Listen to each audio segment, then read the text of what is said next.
আসসালামু আলাইকুম। Super service প্লাসের পক্ষ থেকে আমি নতুন একটা ভিডিও নিয়ে আপনাদের সামনে হাজির হয়েছি। আজকে থাম্বনেল এবং ভিডিওর টাইটেল দেখেই বুঝতে পারছেন কি মেশিন নিয়ে আমি আপনাদের সামনে উপস্থাপন করব। আজকের মেশিনটা একটা থাই কাটার বা রড কাটার মেশিন, আর এই মেশিনটার মোটর সেকশনটা জ্যাম হয়ে গেছে, অর্থাৎ শ্যাফট জ্যাম হয়ে আছে। এছাড়াও ব্লেড সেকশনটা একটু টাল আছে, অর্থাৎ নড়াচড়া করে। এই সেকশনটা আমরা দেখব। তো শুরুতে আমরা আমাদের ব্যাক সাইডটা মার্কিং করে নিয়েছি, ফ্রন্ট সাইডটাও হেক্সো ব্লেড দিয়ে মার্কিং করে নিয়েছি। মার্কিং করে নেওয়ার পরে আমরা পর্যায়ক্রমে এটা খুলতেছি। তো এই যে পিছন সাইড আমরা খুললাম, তারপরে ফ্রন্ট সাইডটা খুললাম। ফ্রন্ট সাইড খুলতে গেলে আমাদের, যেহেতু এটা ক্লাস সেকশন, একটা মোটর এবং 3 হর্স পাওয়ারের মোটর, এই জন্য এটাকে ক্লাসের যে তার সেটা আমাকে অবশ্যই রিমুভ করতে হবে। এছাড়াও এটা হচ্ছে 2টা ক্যাপাসিটর ব্যবহার করা হয়েছে, রানিং এবং স্টার্টিং। এবং বের করার সময় একটু সাবধানে বের করতে হবে, পর্যায়ক্রমে ধীরে ধীরে বুঝে বুঝে আমাদের সেকশনে আঘাত করতে হবে। এবং 2টা পার্ট খোলার পরে আমরা বের করলাম, দেখলাম যে মোটরের বিয়ারিং যথেষ্ট জ্যাম হয়ে আছে এবং মেশিনটাতে আপনারা ভিডিওতে দেখতেইছেন যে অনেক ডাস্ট জমা হয়েছে। যে ডাস্টগুলো আমরা ব্লোয়ারের মাধ্যমে এবং অন্যান্য ব্রাশের মাধ্যমে আমরা এই কাজটা করতেছি। এছাড়াও একটি বিষয় যে এটা একটু সতর্কতার সহিত কাজ করতে হবে। আমরা এখন বিয়ারিং পোলারের সাহায্যে বিয়ারিংটা রিমুভ করব, কিন্তু আমাদের বিয়ারিং পোলার ব্যবহার করতে গিয়ে বারবার স্লিপ হচ্ছে। যেহেতু এটা 2টা ঠ্যাং, তাই আমি এটাকে ম্যানুয়ালি বের করার চেষ্টা করতেছি, অর্থাৎ আমি একটা সিজেল ও হাতুড়ি দিয়ে পিটায়ে বের করব। এবং বের করার সময় একটু সতর্কতা অবলম্বন করতে হবে যেন রোটরের গায়ে কোনোভাবে আঘাত না লাগে। এরপরে আমি এটা খুলছি। খোলার পরে এখন আমি বিয়ারিংটা নতুনের মতো লাগছে, যেহেতু বল বিয়ারিং চুরি কিছুই ভাঙেনি, সেহেতু এটার ভিতরে বাহিরের ডাস্ট গিয়ে জ্যাম হয়েছে, যার কারণে আমি এটা একটু ক্লিন করব বা ডাস্ট পরিষ্কার করব। আমি যে কেরোসিন তেল নিয়ে ধীরে ধীরে এই বিয়ারিং এর উপর দিচ্ছি এবং আপনারা ভিডিওতে দেখতেই পারছেন যে কি পরিমাণ ময়লা বের হচ্ছে। মূলত বিয়ারিংটা অনেক ভালো আছে, কিন্তু ভিতরে ডাস্ট যাওয়ার কারণে বিয়ারিংটা এলোমেলো হয়ে গেছে। তো আমি বিয়ারিং এর কেরোসিন তেল দিয়ে পরিষ্কার করছি এবং খুব ভালোভাবে এবং কিছু সময় ভিজিয়ে রাখছি।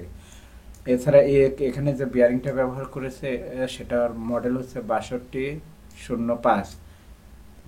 তারপরে আমি দেখলাম যে পুরা বডিতে অনেক ময়লা ডাস্ট জমে আছে, যার কারণে আমি পর্যায়ক্রমে মোটরের স্টার্টার পার্টটা খুলে ফেললাম, কারণ মোটরের যে বডি আছে বডিতে প্রচুর ডাস্ট জমছে। এতে মোটর ওভারহিটিং হয়ে কয়েল পুড়ে যাওয়ার সম্ভাবনা আছে।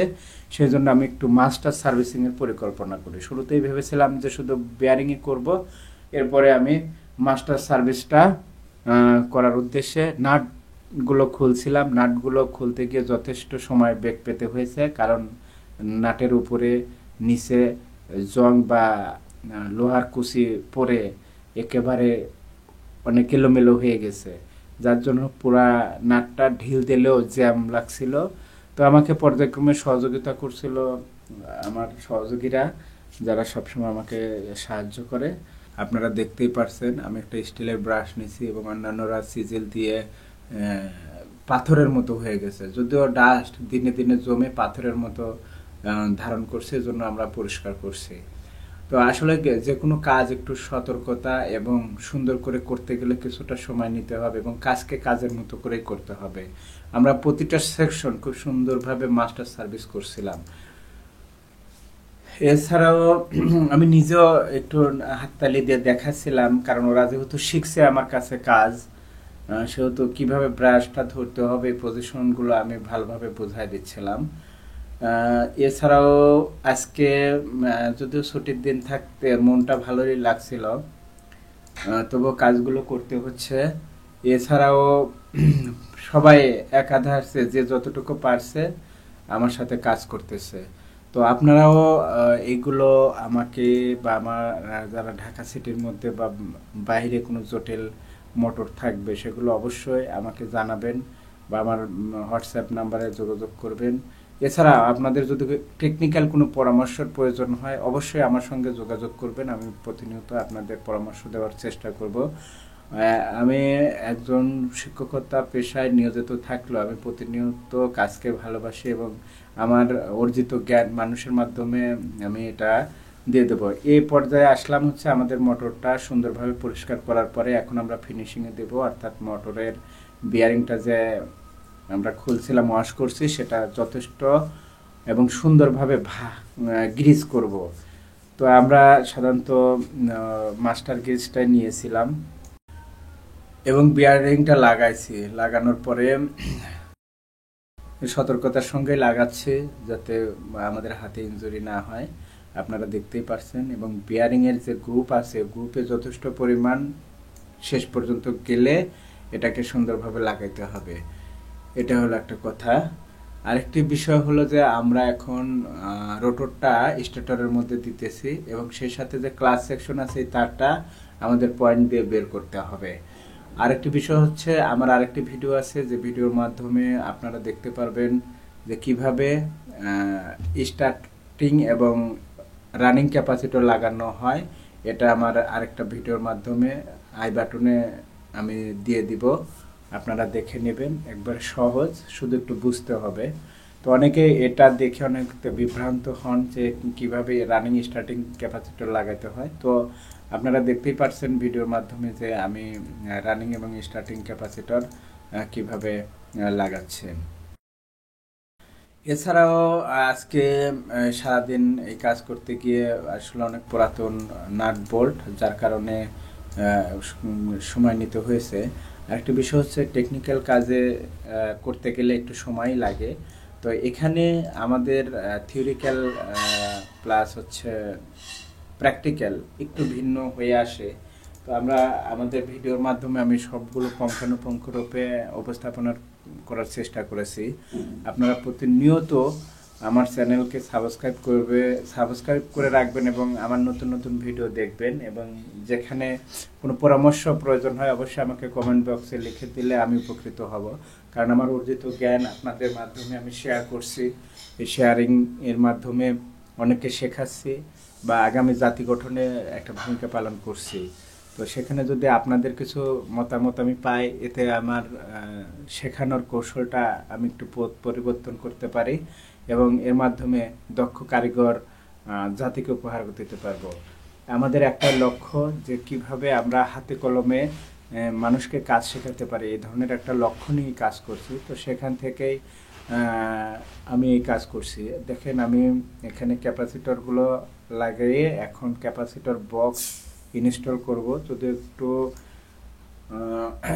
ভাঙা ভাঙা অবস্থায় আছে ক্যাপাসিটর বক্সটি, তবু আমি রিপেয়ারিং করে লাগাই দিতেছি। এছাড়াও আমরা ব্যাকপার্ট এখন লাগাবো। আর একটি বিষয় হলো যে এটা লাগাইতে গিয়ে একটু টেকনিক্যাল কাজ যারা ভালো বুঝেন তারা হয়তো বা জানবেন, আর যারা টেকনিক্যাল কাজটাকে প্রপার ওয়েতে শিখতে চান বা জানেন না তারা আমার সঙ্গে যোগাযোগ করবেন। আমাদের ট্রেনিং সেন্টারে খুব সুন্দরভাবে কাজ শেখানো হয়।